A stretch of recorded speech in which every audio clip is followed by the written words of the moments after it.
Very muted. Hey, listen. Hey, look, I unmuted. I unmuted in the first 18 seconds. Let's see. Where am I? Am I here? Nope, I guess I'm just there. I'm gonna love you like nobody's loved you. Oh my God.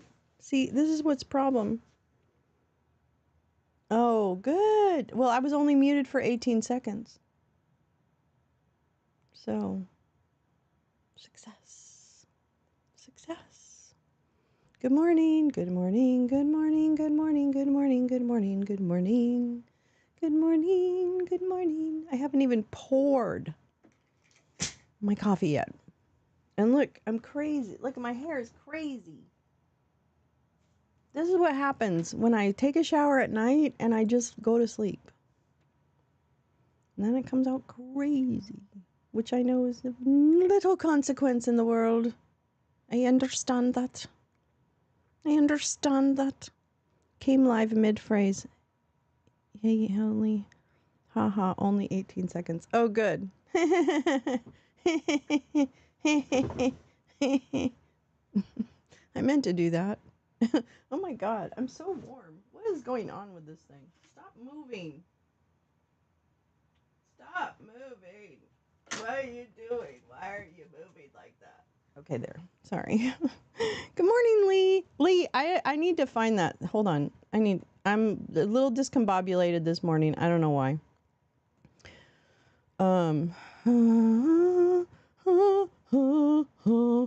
What? Come on, Luigi. Luigi, come over there. Hold on.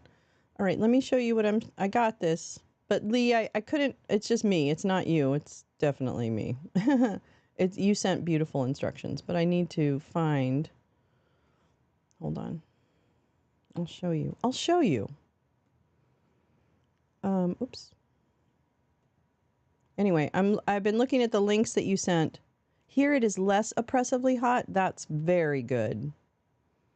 I'm really happy to hear that. Well, it's still early, but I don't know. I'm going to be honest with you. I haven't spent a ton of time outside in the last couple days because number one, I have stuff to do. Number two, it's fucking hot. Although we're very lucky where we live. We have a little bit of an ocean breeze just because the part of LA that sits south of the Hollywood Hills, like LA proper, we get kind of the benefit of being closer to the coast and not having a mountain range or hills.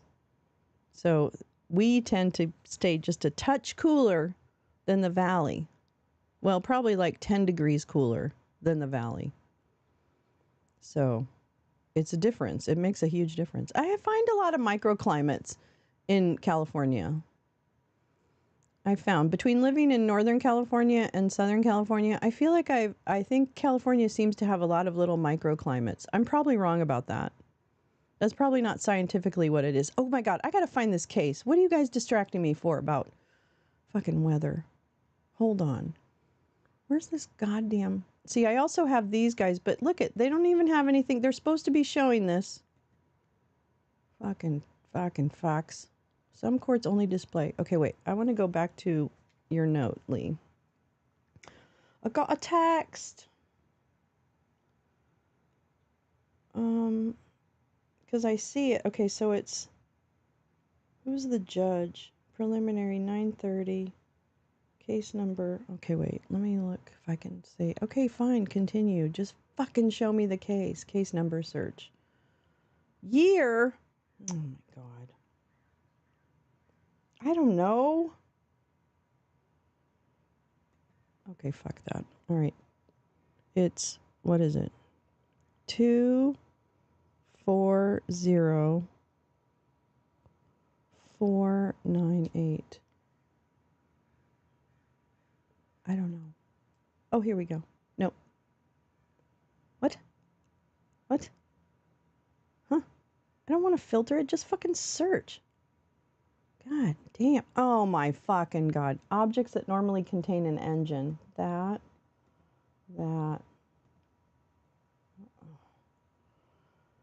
Hi, Neil. Good morning. Preliminary hearing. Preliminary hearing. Where the fuck's your link, bitch? Sorry. That is most relevant to the example image. I don't even know what the example image is. Oh. Oh. I'm human. Fuck, man. Come on now. Can you guys give me a goddamn link? Boop, boop, boop, boop. Boop, boop, boop, boop, boop, boop, boop. Hearings. Show. Scheduled. 7-Eleven. Where are you? Events. Show. Oh, those are just events. Miscellaneous section. Fuck. Fuck. Okay. Hold on. Hold on. Oh my god. Okay. Let me see here. Calendar, FOIA, courts and law. To be first. They need to make this easier. This is fucking stupid. I'm sorry. It's just fucking stupid. Look at, I can't even fucking click on this. It doesn't go anywhere because you're so goddamn stupid. Oh, okay. It just took a minute. But anyway. I don't. Okay. Oh my god. Really? Oh, for fuck's sake. Okay, I went to the YouTube channel. Let me show you the YouTube channel. This is it. Nothing. Nothing, honey. I left just in time. I see Jim Jordan and Ben Shapiro were mouthing off at that committee. Yeah, I don't. It's embarrassing that Ben Shapiro is speaking in the halls of Congress, basically. I think. Okay, let me hold on and see. What's her fucking name under this? Stephanie Scott. All right, hold on. Hold the phone, Joan. Hold the phone, Stephanie Scott. Hearing.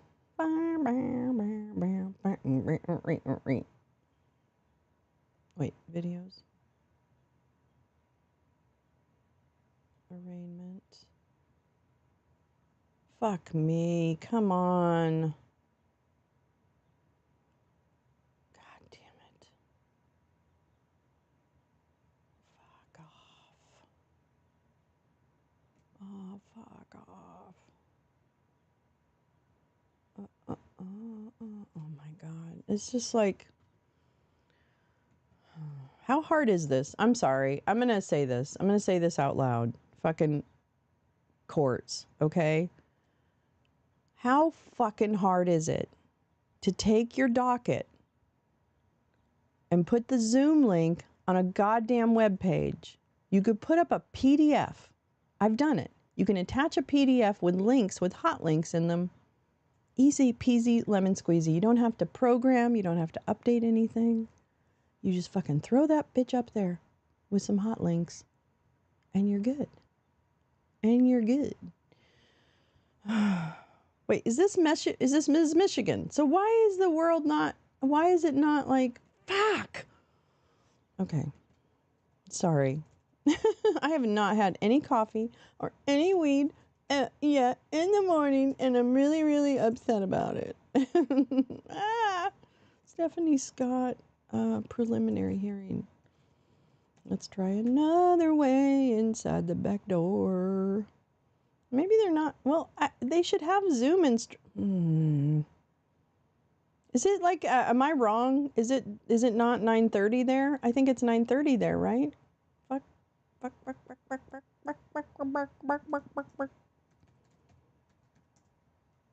Nothing, honey. No. No. No. Okay. Let's think about this. Let me go back to the court website and just see. Because really, there should be something from here. Calendar. Let me see what the calendar is.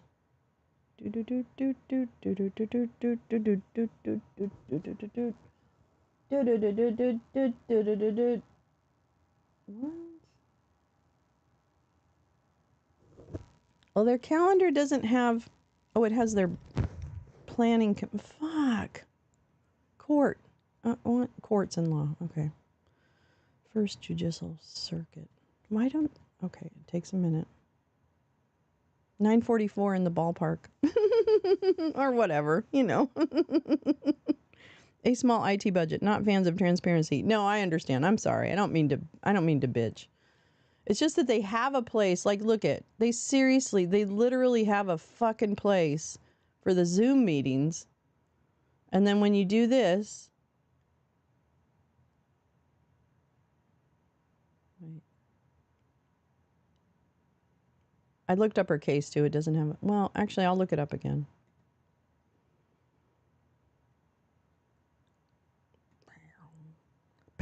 Oh, I think I did it. Didn't I do it already? Oh, yeah, here it is. Okay, come on, bitch. I mean, Stephanie, you're having a worse day than I am, so I'm not, you know, I'm not like, you know, trying to be a bitch or anything. Stuyvesant. Oh, I know. What if Megan Stuyvesant has a fucking... What if she has a... Hold on. Wow. Ah.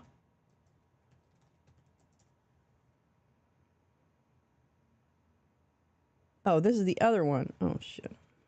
Damn it. Oh, no, she is... Oh, here we go. Wait.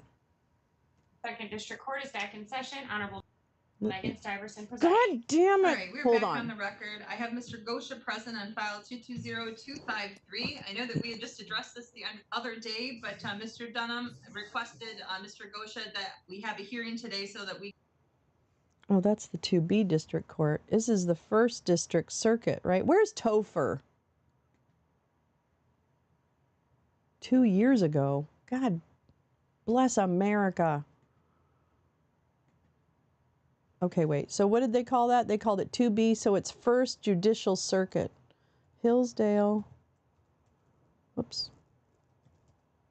1st Judicial Circuit. Ah! Meh. Meh. Meh.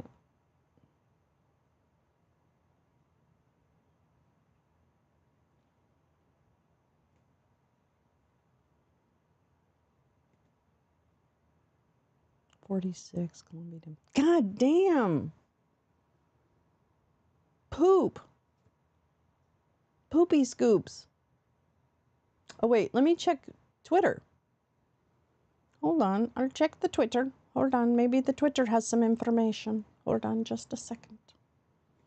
Just a second. We're going to try just a little bit more. Stephanie Scott.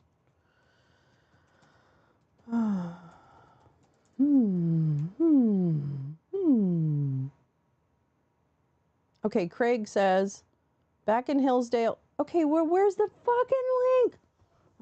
I swear to God. I swear to God.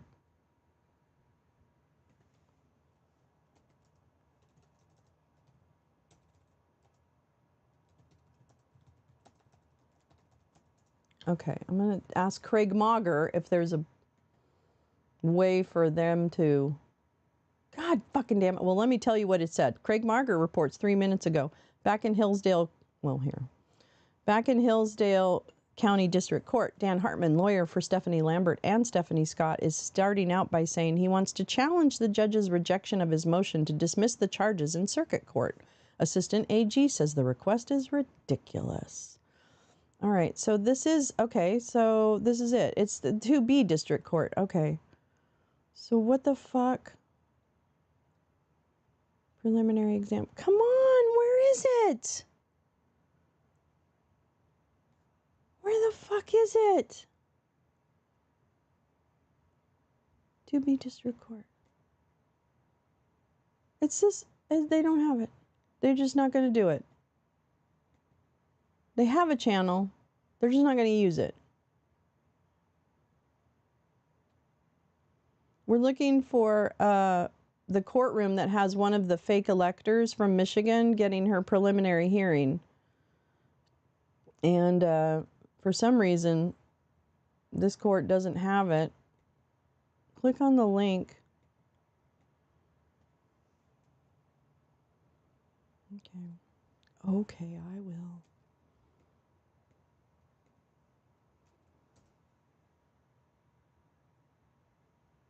Okay.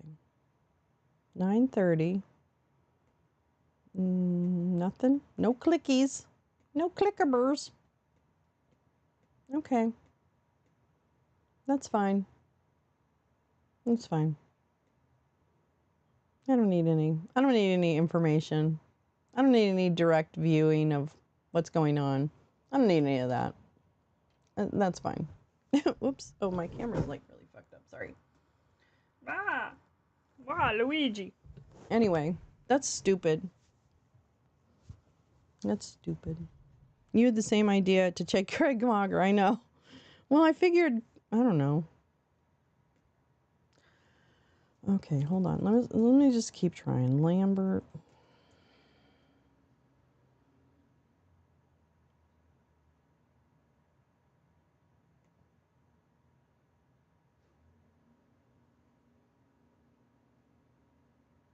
Stephanie Lambert. No, not the one from France. I don't want the one from France. I don't need Stephanie Lambert.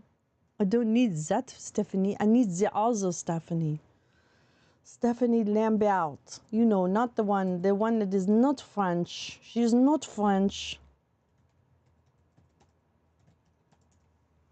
She is not bitch. Hillsdale. Come on. Don't be such a pooper scooper. Hi.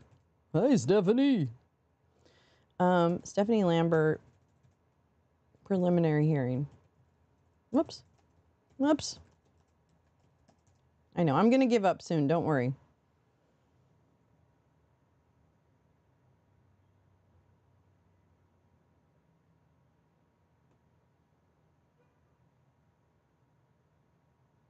Let's see if there's a link in here. Oh.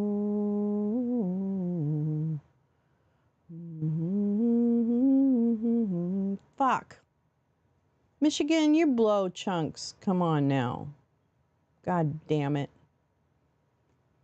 God. Okay, fine. We won't know. That's fine. Who cares? Nobody cares, Craig. Nobody cares. I mean, actually, we do. But what? Is he leaving the Detroit News? He's leaving the Detroit News? That's interesting. Okay. To be well, I'm going to just keep in touch with this one then, Craig. Damn it. Okay, did he answer my thing? Hold on. Let me see if he answered mine. Somebody liked it. But they didn't have a video. Anyway, he says, to be specific, Richard Cunningham of the Michigan Attorney General's office called the request the most ridiculous thing he's heard in 48 years of experience. Thanks, Lee. The power of friends. I don't know why my nose is running. Okay. Oops. Anyway, sorry. Didn't mean to show all that. Damn.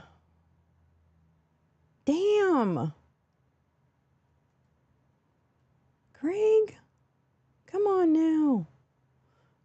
now, Craig. Come on Craig. Come on down to Hogtown. Come on down to Hogtown. Damn it. Fuck. Poopy scoops. Megan the Stallion, why is your court not in session? Come on now. Lazy. No, not really. Just kidding. Not really lazy. Okay, well, fine then. Fine. We don't need you. We don't need you, Michigan court system. That's it. He's in the courtroom sending updates. Maybe I need to plan some PTO on hearing dates. Oh my God. There is no way I would wish that on you, Lee. Although I think it's going to be fascinating to watch. I just think it's going to be, I love watching like legal things proceed, just in terms of the protocol and shit like that. I dig that stuff. Okay, well, fine. We'll go somewhere else. We'll do something else.